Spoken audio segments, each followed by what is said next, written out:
Hi உறவுகளே, பிசிஓடியால் அவதிப்படுற அத்தனை பேரும் இந்த வீடியோ பார்ப்பீங்கன்னு நம்புகிறேன். ஏன்னா நானுமே பிசிஓடியால் அவதிப்பட்டு ஒரு கட்டத்துக்கு மேலே குழந்தையே இல்லாமல் இருந்து எனக்குமே பேபி ஃபார்ம் ஆச்சு. முழுக்க முழுக்க என்னுடைய ஓன் எக்ஸ்பீரியன்ஸை மட்டும் பற்றி தாங்க இந்த வீடியோவில் நான் பேச போகிறேன். வீடியோக்குள்ளே போகிறதுக்கு முன்னாடி நேற்றுக்கு நான் ஒரு விடுகதை கேட்டிருந்தேன். அந்த விடுகதைக்கான ஆன்சரை பார்த்துடலாம். விடுகதை என்னன்னு பார்த்துடலாம். பச்சை கீரை சமைக்க உதவாது, வழுக்க உதவும். அது என்ன? ஆன்சர் பாசி. என்னடா இவ்வளோ மொக்கையான விடுகதையாக இருக்குன்னு தானே பார்க்குறீங்க. போக போக நல்ல நல்ல விடுகதையோட வரேங்க. வாங்க வீடியோக்குள்ளே போகலாம்.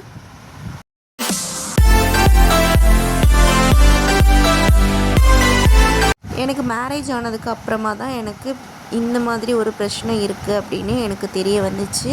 நான் மேரேஜுக்கு முன்னாடியெல்லாம் எனக்கு இர்ரெகுலர் பீரியட் தான். இர்ரெகுலர் பீரியட்னால் என்னன்னு கூட எனக்கு தெரியாது.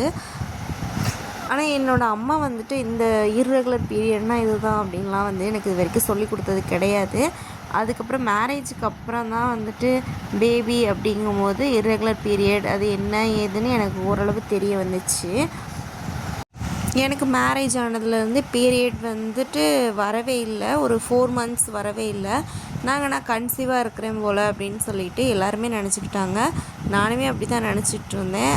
நினச்சிட்டு நான் வந்துட்டு மாதம் மாதம் இல்லை, 10 நாளைக்கு ஒரு டைம் ஒவ்வொரு கார்டாக வாங்கி செக் பண்ணுவேன். பட் நான் செக் பண்ணும்போது ஃபுல்லாகவே வந்துட்டு எனக்கு ரிசல்ட்டு நெகட்டிவாக தான் வரும். நெகட்டிவாக வரும்போதெல்லாம் நான் என்ன நினைப்பேன், கார்டு பிரச்சனை தான் அப்படின்னு சொல்லிட்டு நினைப்பேன். ஏன்னா எனக்கு இந்த பிசிஓடி பிசிஓஎஸ் அதை பற்றியெல்லாம் அவ்வளோவா எனக்கு அவேர்னஸ் கிடையாது. ஒரு கட்டத்துக்கு மேலே எங்கள் வீட்டில் இருக்கவங்க எல்லாமே கேட்க ஆரம்பிச்சிட்டாங்க, என்ன 4 months ஆகுது இன்னுமே வயிறு பெருசாகலை அப்படின்னு சொல்லிட்டு. நான் என்னவா இருக்கும் அப்படின்னு சொல்லிட்டு, சரி நம்ம எதுக்கு ஒரு டாக்டரை கன்சல்ட் பண்ணுவோம். கார்டுமே வந்துட்டு சிங்கிள் கோடு தான் விழுது, என்ன மேட்ருன்னு தெரில, நம்ம எதுக்கும் டாக்டரை கன்சல்ட் பண்ணுவோம் அப்படின்னு சொல்லிட்டு கன்சல்ட் பண்ண ஒரு கிளினிக்கு தான் போனோம். அப்போ வந்துட்டு அங்கேயுமே பெருசாலாம் எனக்கு செக் பண்ணல. ஒரு கார்டு வாங்கி அவங்களே இந்த மாதிரி யூரின் வச்சு செக் பண்ணாங்க. அப்போவுமே எனக்கு நெகட்டிவ் தான், சிங்கிள் கோடு தான் விழுந்துச்சு. அப்போ வந்துட்டு நிறைய தெரிஞ்சவங்கன்னா எனக்கு தெரிஞ்சவங்க கிடையாது, என் ஹஸ்பண்டுக்கு தெரிஞ்சவங்க. நான் அப்போ தானே அந்த ஊருக்கு போயிருக்கேன், அதனால் எனக்கு அவ்வளோவா தெரியல. அவங்களுக்கு தெரிஞ்சவங்களாம் சொன்னாங்க, இதுக்கு ஹாஸ்பிட்டல் கூப்பிட்டு வந்திருக்க, வீட்லேயே செக் பண்ணியிருக்கலாமே அப்படின்னு சொல்லி. ஹாஸ்பிட்டல்லையும் இப்படி சொல்லவும் எனக்கு மனசு ரொம்ப கஷ்டமாயிருச்சு. ஆனால் அந்த டாக்டர் எனக்கு ரொம்ப ஆறுதல் சொல்லி, அதெல்லாம் ஒன்றும் இல்லைம்மா அப்படின்னு சொல்லிவிட்டு எனக்கு ஸ்கேனுக்கு எழுதி கொடுத்தாங்க. அப்புறம் என்னென்னா ஸ்கேன் எடுத்து பார்த்தா பிசிஓடி இருக்குது அப்படிங்கிற மாதிரி சொன்னாங்க. நான் பிசிஓடினோன்னா ரொம்ப பயந்து, வயிற்றில் கட்டி அப்படி இப்படின்ட்டாங்க. நான் ரொம்ப பயந்துட்டேன். அதுக்கப்புறம் பார்த்தா பிசிஓடி சிம்பிளான ஒரு விஷயந்தான், மருந்துலையே சரி பண்ணிடலாம் அப்படின்னு சொல்லிட்டு அந்த கிளினிக் டாக்டர் தான் வந்துட்டு எனக்கு தைரியம் கொடுத்தாங்க.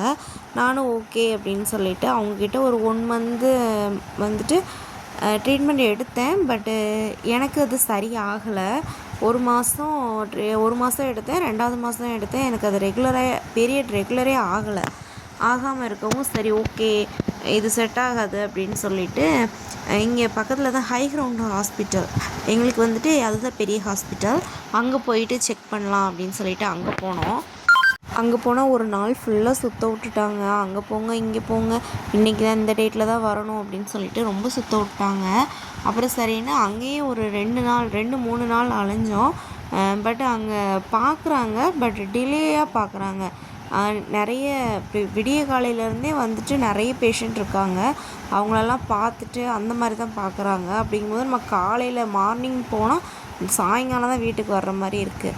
அப்புறம் நெக்ஸ்ட்டு வீக் வர சொன்னாங்க, இது செட் ஆகாது அப்படின்னு சொல்லிட்டு சரி ஓகேன்னு நாங்களும் மனசு வெறுத்து சரி சரியாகும் போது சரியாயிக்கும் அப்படின்னு சொல்லிட்டு விட்டதுக்கப்புறமா இவங்க ஃப்ரெண்டு ஒருத்தவங்க யோகா கிளாஸில் சேர்த்து விடுங்க, அது மூலியமாகவே அவங்க சரி பண்ணிடுவாங்க பிசிஓடியை அப்படின்னு சொல்லிட்டு ரெக்கமெண்ட் பண்ணியிருக்காங்க போல். சரி ஓகே அங்கேயாவது சேர்ந்து போய் சரி பண்ணலாம் அப்படின்னு சொல்லிட்டு அங்கே போனால் அங்கேயுமே ஒரு 10 பேர் தான் இருப்பாங்க. நான் ஒரு 11வது ஆளாக இருந்திருப்பேன்.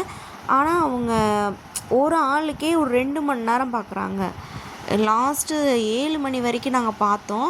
ஆனால் அவங்க 8 மணி வரைக்கும் தான் பார்ப்பாங்க, அதுக்கப்புறம் பார்க்க மாட்டாங்கன்னு சொன்னாங்க. எனக்கு முன்னாடியே 4 பேர் இருந்தாங்க.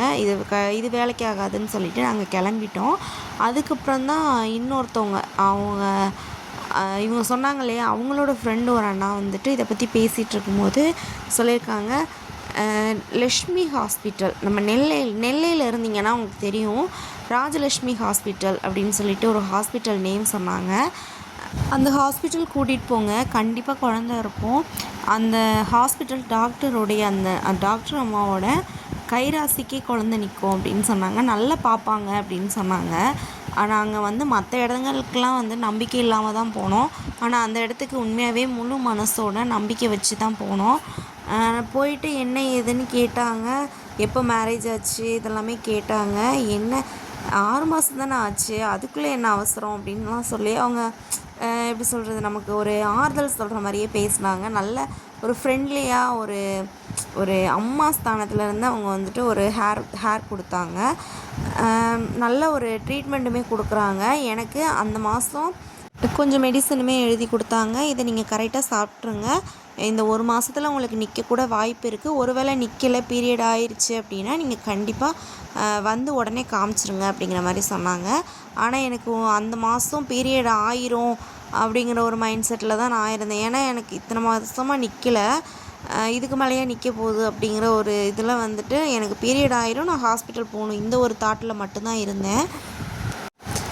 நான் ஹாஸ்பிட்டல் போயிட்டு வந்தேன் இல்லையா, அந்த மாதம் எனக்கு பீரியட் ஆகவே இல்லை. அந்த மாதமே எனக்கு நாள் தள்ளி போயிடுச்சு. ஆனால் எனக்கு கார்டு போட்டு பார்க்க மனசே இல்லை. ஏன்னா நான் ஸ்டார்டிங்லேருந்து எத்தனை கார்டு போட்டு பார்த்துருப்பேன்னா, எப்படியும் நான் ஒவ்வொரு மாதம் தள்ளி போகும்போது 10 கார்டாவது குறைஞ்சது போட்டு பார்த்துருப்பேன். அதனால் எனக்கு ஏமாற்றம் மட்டுமே தான் மிஞ்சிச்சு. அதனால் நான் கார்டு போட்டு பார்க்குறதுக்கு அவ்வளோவா எனக்கு இன்ட்ரெஸ்ட் இல்லை. இருந்தாலும் ஹாஸ்பிட்டல் போகணுமே, நாள் வேறு தள்ளி போகுது, சரி எதுக்கும் கார்டு போட்டு பார்ப்போம் அப்படின்னு சொல்லிட்டு தான் நான் சரின்னு கார்டு போட்டு பார்க்கலாம். அதுவும் கார்டு போட்டு பார்க்குறதுக்கு முன்னாடி நான் பீரியட் ஆகணும்னு அன்னாசி பழம், அப்புறம் பப்பாளி பழம், ஜிலேபி, லட்டு எதெல்லாம் கன்சீவாக இருந்தால் சாப்பிடக்கூடாதுங்கிறாங்களோ அத்தனை பொருளையும் நான் சாப்பிட்டுட்டு தான், இத்தனை பொருள் சாப்பிட்டு பீரியட் ஆகலையே அப்படின்னு சொல்லி டவுட்லேயே தான் கார்டு போட்டு பார்த்தேன். ஆனால் எனக்கு அந்த ஒரு டபுள் கோடு உழுகும் அப்படிங்கிற ஒரு இதே இல்லை. ஆனால் எனக்கு உளுந்த உடனே என்னாலேயே நம்ப முடியல. அப்போ நான் என்ன யோசித்தேன்னா, இந்த கார்டு மிஸ்டேக் தான், இன்னும் 2 கார்டு வாங்கிட்டு வாங்க அப்படின்னு சொல்லி நான் மறுபடியும் 2 கார்டு வாங்கிட்டு வர சொல்லி அதையும் போட்டு பார்த்தேன். அதையுமே டபுள் கோடு விழுகவும் என்னால் உண்மையாகவே நம்பவே முடியல. சரி ஓகே அப்படின்னு கொஞ்சம் ஒரு 25% கன்ஃபார்ம் பண்ணிவிட்டு கவர்மெண்ட் ஹாஸ்பிட்டல் போனேன். அவங்களும் செக் பண்ணிவிட்டு ஓகே நீங்கள் ப்ரெக்னெண்ட்டாக தான் இருக்கீங்க அப்படின்னு சொல்லிட்டு அட்டையெல்லாம் போட்டு கொடுத்தாங்க. எங்கள் சந்தோஷத்துக்கு அளவே இல்லாமல் பிறந்த ஒரு தேவதை தான் என்னோடய பொண்ணு. இந்த ஒரு விஷயத்தை எதுக்காக நான் ஷேர் பண்ணுறேன்னா, கண்டிப்பாக பிசிஓடியால் அவதிப்பட்டுட்டு குழந்தை இல்லைன்னு சொல்லிட்டு ஃபீல் பண்ணுறவங்க நிறைய பேர் இருப்பாங்க. நீங்கள் அங்கே இங்கேன்னு யோசிக்காமல் கரெக்டாக எங்கே போய் ட்ரீட்மெண்ட் எடுத்தால் நமக்கு பேபி கிடைக்கும் அப்படின்னு சொல்லிட்டு நீங்கள் அதை மட்டும் கான்சன்ட்ரேஷன் பண்ணி நீங்கள் செயல்படுங்க. அதுக்காக மட்டும்தான் இந்த ஒரு வீடியோ. இந்த வீடியோ உங்களுக்கு யூஸ்ஃபுல்லாக இருக்கும்னு நினைக்கிறேன். நான் பிசிஓடியில் எதை சாப்பிடாமல் அவாய்ட் பண்ணேன், எதை சாப்பிட்டேன், எப்படி எனக்கு சீக்கிரமாக பிசிஓடி சரியாச்சு அப்படிங்கிறதையுமே நான் நெக்ஸ்ட் வீடியோவாக போடுறேன். அதை பார்ட் 2 போடுறேன். கண்டிப்பாக உங்களுக்கு யூஸ்ஃபுல்லாக இருக்கும்னு நினைக்கிறேன் இந்த வீடியோ ஃபுல்லாகவே. என்னோடய சேனலை சப்ஸ்கிரைப் பண்ணி வச்சுக்கோங்க, அப்போ தான் அடுத்தடுத்த வீடியோ உங்களை அடையும். இன்றைக்கான விடுகதை என்னன்னு பார்த்துடலாம். 4 கால் 2 காது பல் இல்லை, அது என்ன? ஆன்சர் தெரிஞ்சுன்னா கமெண்ட் பாக்ஸில் சொல்லுங்கள். அடுத்த நாள் வீடியோவில் இந்த விடுகதைக்கான ஆன்சரோட ஸ்டார்ட் பண்ணுறேன். இந்த வீடியோ பிடிச்சிருந்துச்சுன்னா லைக் பண்ணுங்கள், ஷேர் பண்ணுங்கள், கமெண்ட் பண்ணுங்கள், சப்ஸ்கிரைப் பண்ண மறந்துடாதீங்க. தேங்க்ஸ் ஃபார் வாட்சிங்.